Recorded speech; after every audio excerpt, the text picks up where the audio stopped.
안녕하세요. 법률사무소 소연의 김 변호사. 안 변호사입니다. 네, 직장에 다니시거나 혹은 회사를 운영하시거나 모든 분들이 대부분은 노동법의 적용을 피할 수 없을 텐데요. 양 변호사님도 노동법 관련해서, 노동관계 분쟁 관련해서 물론 문의를 많이 받으시겠죠? 그렇죠. 남녀노소는 물론이고 여자분들 또 반대로 사용자분들 여러 가지 측면에서 질문을 많이 받고 있죠. 그래서 저희가 오늘은 업무를 처리하는 과정에서 혹은 다른 동료 변호사님들한테 많이 받았던 질문들 혹은 특이했던 질문들에 대해서 좀 얘기를 해보고자 합니다. 변호사님은 가장 많이 받으셨던 질문은 어떤 게 있을까요? 해고에 관련된 게 많이 있었죠. 해고 또는 징계 이런 어떤 신분상의 조치에 대해서 그런 처분을 받았던 사람 또는 이제 처분을 하려고 하는 사용자 입장 양측에 다 질문을 받았던 적이 많이 있죠. 해고를 예를 들면 이게 해고 사유가 되나요? 해고를 하려면 어떻게 해야 되나요? 이런 것도 있지만 또 한편으로 근로자 입장에서는 나를 해고를 하려고 하는데 저는 어떻게 대응해야 되나요? 아니면 사전에 뭘 준비할 수 있는 건 없나요? 이런 질문을 많이 받았었죠. 네, 또 회사 입장에서는 어떤 직원을 해고하고 싶다 혹은 징계하고 싶은데 이렇게 해도 되는지 또 나 추후에 문제가 없는지 또 질문하시는 경우도 많고 네. 요즘에는 특히 근로자분들이 이런 해고나 징계를 당했을 경우에 법적 절차까지 나아가는 경우가 많기 때문에 회사 입장에서도 미리 징계하기 전에 문의하시는 경우가 많아지고 있는 것 같습니다. 네, 그렇습니다. 내용적인 것도 물론 다 꼼꼼하게 살펴서 사전에 준비를 하셔야 되고 또 절차적인 것도 소홀히 해서는 안 됩니다.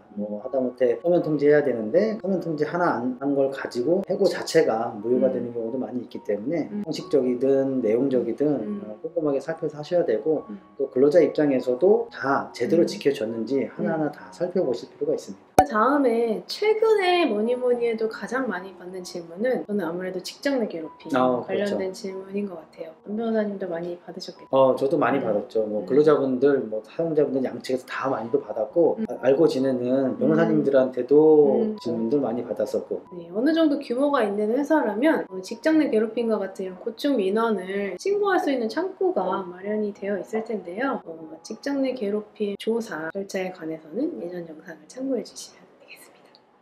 그 다음에는 임금, 돈과 관련된 문제 이런 질문 많이 횟수로 따지면 거의 제일 많은 질문이라고 해도 과언이 아닐 것 같은데 임금 체불이라고 하면 사업주가 못된 사업주가 돈을 떼먹고 안 준다 이런 것만 있는 거는 아닙니다. 네. 크게 한 두세 가지 정도로 분류를 할 수 있을 것 같은데 첫 번째는 근로계약을 이제 막 쓰거나 그럴 때 이제 약정했던 내용들이 있을 거예요. 한 달 일하면 얼마를 줄게. 그러면 괜찮으니까 일합시다 얘기를 했는데 실제 급여 통장에 딱 찍히는 금액을 보면 현저히 미달하는 금액이 찍히곤 하죠. 그러면 이제 사장님한테 가서 처음에 얘기했던 거랑 금액이 다르지 않냐? 그러면 사장님은 또 근로계약서를 봐라. 그렇게 써있지 않냐? 이래서 분쟁이 되는 경우도 있고 두 번째 같은 경우는 일을 하다 보면 야간에 일할 수도 있고 또는 연장해서 일할 수도 있고 휴일에 일할 수도 있고 여러 가지 그 수당과 관련된 그런 임금이 지급돼야 되는 상황들이 있는데 이게 제대로 지급이 되지 않는다. 이런 걸 문제 삼아서 제대로 된 그런 수당을 청구해야 되겠다. 어떻게 해야 되느냐? 이렇게 질문하신 분들도 있었고 또 사업장에서 제대로 정산되지 않은 것이 아니라 임금 피크제라고 하는 어떤 제도를 도입함으로 인해서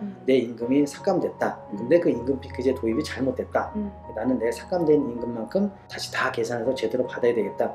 주장하시면서 재직 중이든 아니면 퇴사한 이후에든 임금 피크제로 인해 삭감된 그런 금액만큼 추가로 청구하는 그런 사례들도 있었는데 이제 그런 분들도 많이 질문을 해주셨고 사전에 내가 임금을 받을 수 있나요 없나요 이렇게 질문하시는 경우도 많지만 대부분은 이제 노동청에 진정을 많이 하시기 때문에 노동청을 진정을 이미 했는데 이후의 절차는 어떻게 진행해야 되는지 이렇게 질문하시는 경우도 많습니다. 방금 김 변호사님 말씀하실 때도 이제 진정을 해서 어떻게 받냐 이런 질문을 많이 해주시는데 굳이 절차적인 것만 말씀을 드리면 진정을 넣을 수도 있지만 진정이 아닌 정식 형사적인 측면에서 고소를 할 수도 있거든요. 진정이 나은 거냐 고소가 나은 거냐 당연히 개별적인 사안 또는 사업주의 태도에 따라서 좀 다르게 판단하셔야 되겠지만 저희는 가급적 진정보다는 고소 절차를 진행하는 쪽으로 상담해 드리고 있습니다. 네.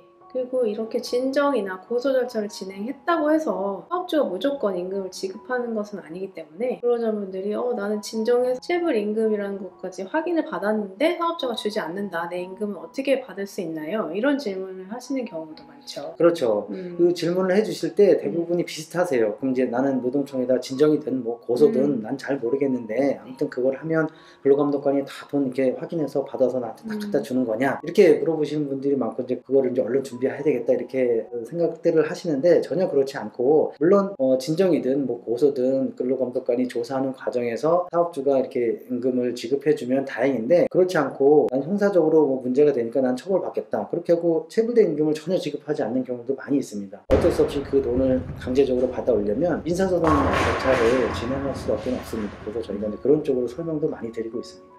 네.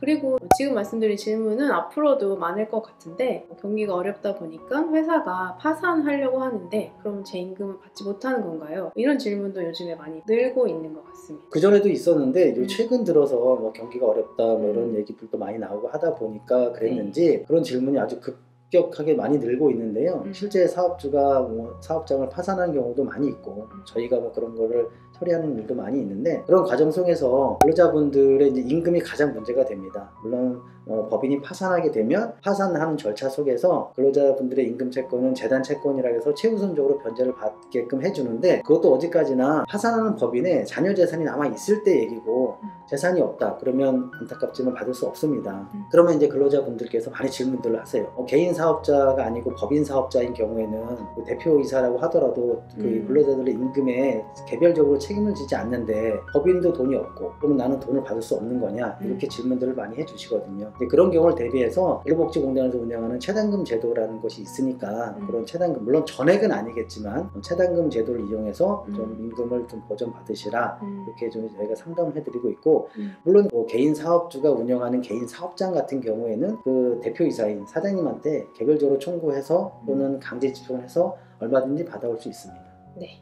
저희가 받았던 질문 중에 좀 특이했던 질문들 몇 가지 얘기해볼까 하는데요. 저 같은 경우에는 친족관계, 가족관계인데 어떤 사업장에 근로자처럼 근로를 한 거죠. 근데 친족관계라는 이유로 임금을 전혀 주지 않는 거예요. 이런 경우에 제가 근로자성을 인정받을 수 있나요? 이런 질문을 받은 적도 있었고 또 운송회사에서 일하는 근로자분인데 회사 차량을 운행하던 중에 이제 신호 위반을 해서 과태료 처분이 이제 회사로 날아가게 된 거죠. 근데 그 과태료를 근로자가 부담을 이미 했는데 회사에서 추가적으로 징계까지 내린 경우에 나에게 내린 징계가 이중 징계가 아니냐 이렇게 질문을 받았던 경우도 생각이 납니다.